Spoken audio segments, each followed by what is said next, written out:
నా చిన్నప్పటి నుంచి కూడా నేను సినిమాలు చూస్తూ ఉండేవాడిని. అక్కినేని నాగేశ్వరరావు గారు, సావిత్రి గారు అంటే నాకు చాలా ప్రాణం, ఇష్టం. వారిద్దరూ కలిసి నటించిన సినిమా వచ్చిందంటే మొదటి రోజు మ్యాట్ని ఫస్ట్ షో వెళ్ళి చూడాల్సిందే. ఆ రోజులో సినిమా ఒకసారి చూడటానికే డబ్బులు ఇచ్చేవారు. సావిత్రి గారు, నాగేశ్వరరావు గారు నా సినిమాకి 2 సార్లు 3 సార్లు కూడా చూసిన సందర్భాలు అనేకం. అంత మంచి సావిత్రి గారిని జీవితంలో ఒక్కసారన్నా నేను కలుసుకోగలనా, ఒక్కసారన్నా ఆవిడతో ఫోటో దిగ్గలనా, ఒక్కసారన్నా ఆవిడకి షేక్ హ్యాండ్ ఇవ్వగలనా అని అనుకునేవాడిని.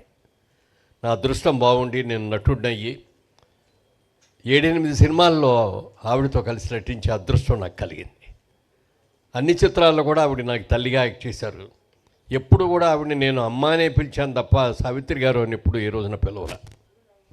అలాగే ఆవిడ కూడా నన్ను అబ్బాయిని పిలిచేదే తప్ప ప్రేమతో మురళీమోహన్ అని కూడా ఇప్పుడు పిలిచేది కాదు. అంత ఆత్మీయంగా ఉండేవాడు. చాలా చాలా ఆవిడ ఎంత గొప్ప నటి అనేది వాళ్ళు గొప్పగా చెప్పక్కర్లేదు.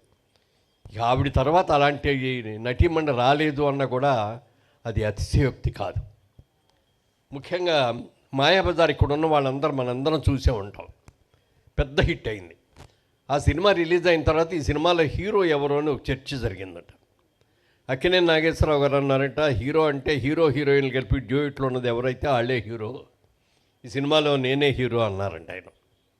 ఎన్టీ రామారావు గారు వచ్చి నేను కృష్ణుడు వేషం వేసా, కథంతా నడిపించేది నేనే హీరో అన్నారంట. ఎస్వి రంగారావు గారు వచ్చి అసలు సెకండ్ హాఫ్లో ఘటోద్గడు వచ్చేది కానించి అసలు సినిమా లేచింది, ఆ సినిమాకి హీరో నేను అన్నా అంట. అప్పుడు పెద్ద మనిషి అన్నారంట, మీరెవ్వరూ హీరోలు కాదయ్యా, ఈ సినిమాలో హీరో హీరోయిన్లు 2 కూడా సావిత్రి అనయ్యా. ఆవిడ మాయా ఘటోద్గజుడు స్త్రీ రూపంలో ఉన్నప్పుడు చేసిన నటన దాని హైలైటు. ఆవిడ నిజమైన హీరో అని చెప్పి అన్నారట. అలా ఒక గొప్ప నటి. ఆవిడతో నాకున్న అనుబంధం నేను జీవితంలో మర్చిపోలేనిది. చాలా నేర్చుకున్నాను ఆవిడ దగ్గర కూడా. ఒకసారి చేసిన భాషల సినిమా మైసూర్లో షూటింగ్ జరుగుతుంటే ఆ షూటింగ్ చేసి నేను ఈవినింగ్ ఫ్లైట్కి వెళ్ళిపోవాలి. చాళుక్య హోటల్లోకి వెళ్ళి అక్కడ లిఫ్ట్ ఆన్ చేసేటప్పుడు పైనుంచి అది కిందకు వచ్చింది. డోర్లు ఓపెన్ చేయగానే ఎదురుగా సావిత్రి గారు ఉన్నారు. తెల్లటి చీర కట్టుకొని మంచి బొట్టు అది పెట్టుకొని చాలా అందంగా ఉన్నారు. అమ్మా చాలా అందంగా ఉన్నారు అన్న. నువ్వేంటి బాబు ఇక్కడికి వచ్చావన్నారు. అంటే షూటింగ్ కోసం వచ్చానమ్మా, అయిపోయింది అని. మీరేంటమ్మా ఇక్కడికి వచ్చారో అన్న. నాకు రేపటి నుంచి షూటింగ్ ఉంది, ఆ షూటింగ్ కోసం వచ్చాను. అమ్మ చాలా అందంగా చాలా చక్కగా ఉన్నారు, ఇదే మెయింటైన్ చేయడమ్మా అంటే మధ్యలో కొంచెం అనారోగ్యంతో తగ్గిన తర్వాత మళ్ళీ అంత అందంగా అనిపించారు. అలాగే బాబు తప్పకుండా అని చెప్పి అన్నారు. ఇద్దరు చెప్పాం. దురదృష్టవశాత్తు ఆ రోజు రాత్రే ఆవిడ డయాబెటిక్ కోమాలోకి వెళ్ళారు. అంటే ఆవిడ డయాబెటిక్ కోమాలోకి వెళ్ళబోయే టైంలో ఆఖరిగా ఆవిడని చూడగలిగింది నేను మాత్రమే. అలాంటి మహానటి చనిపోయింది అన్న తర్వాత కూడా మేము దుఃఖాన్ని తట్టుకోలేకపోయాం. ఇక్కడే హైదరాబాద్లోనే అన్నపూర్ణ స్టూడియోలో నాగేశ్వరరావు గారు, దాసర్ గారి డైరెక్షన్లో మేమందరం కలిసి యాక్ట్ చేస్తున్న సినిమా. అప్పుడు వార్త తెలిసింది చనిపోయారు ఆవిడ అని. తట్టుకోలేకపోయాం ముగ్గురం కూడా.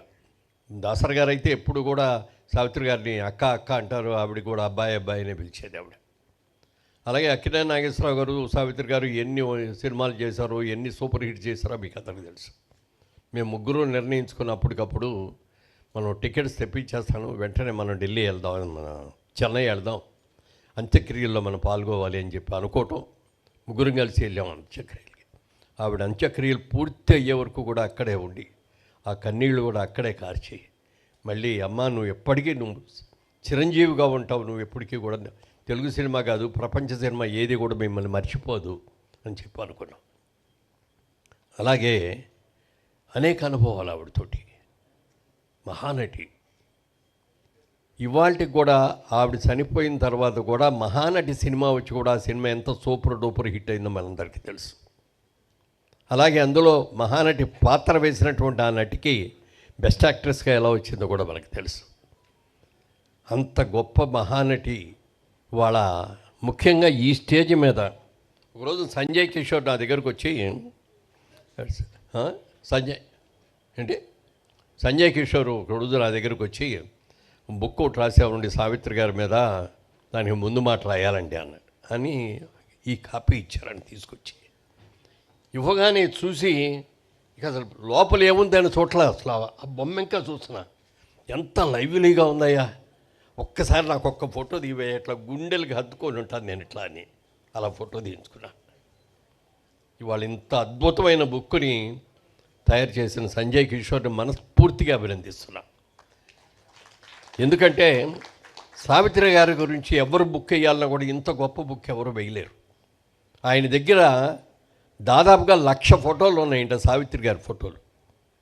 బహుశా వచ్చే విజయచాముండేశ్వర్ గారి దగ్గర కూడా అన్ని ఉండవు. అంత ఇదిగా చేసి సావిత్రి క్లాసిక్స్ అని దీనికి పేరు పెట్టి ఇందులో ఆవిడ నటించిన ముఖ్యమైన చిత్రాలన్నింటినీ కూడా రాసి వాటి గురించి ఈ బుక్ తయారు చేశారు. అంత బుక్, ఈ బుక్కు ప్రింటింగ్లో సహకరించిన మా స్నేహితుడు కృష్ణయ్య గారిని కూడా మనస్ఫూర్తిగా అభినందిస్తా. మీరు చాలాటికి చాలా ఖర్చు పెట్టుకుంటారు, కానీ ఇది చిరస్థాయిగా నిలిచిపోయే బుక్ సార్ మీకు.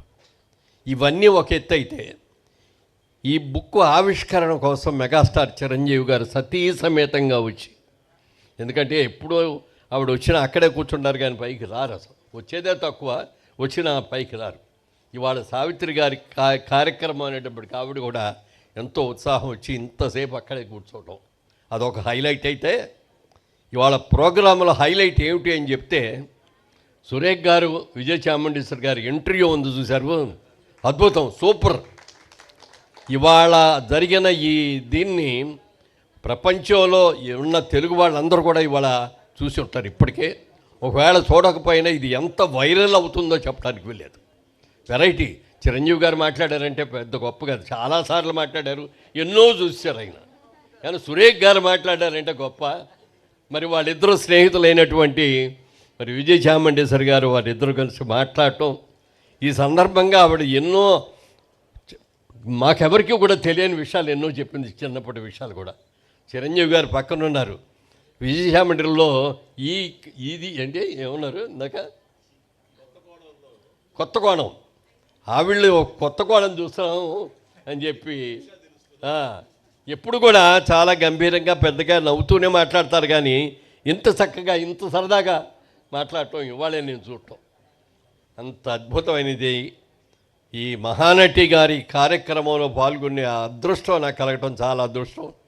అలాగే సంజయ్ కిషోర్ నన్ను అడిగాడు ఈ బుక్ చూపించినప్పుడు, ఎలా ఉందండి అన్నాడు. చాలా బాగుందండి, ప్రతి తెలుగు ఇంట్లోనూ ఒక భారతము, ఒక రామాయణము, ఒక భగవద్గీత ఉంటాయి. అలాగే సినిమా ఇండస్ట్రీకి సంబంధించిన వ్యక్తులు, అభిమానులు అందరూ కూడా ఒక భాగవతంలాగానో ఒక భారతంలాగా ఒక భగవద్గీతల ఇంట్లో దాచుకొక బుక్ ఇది.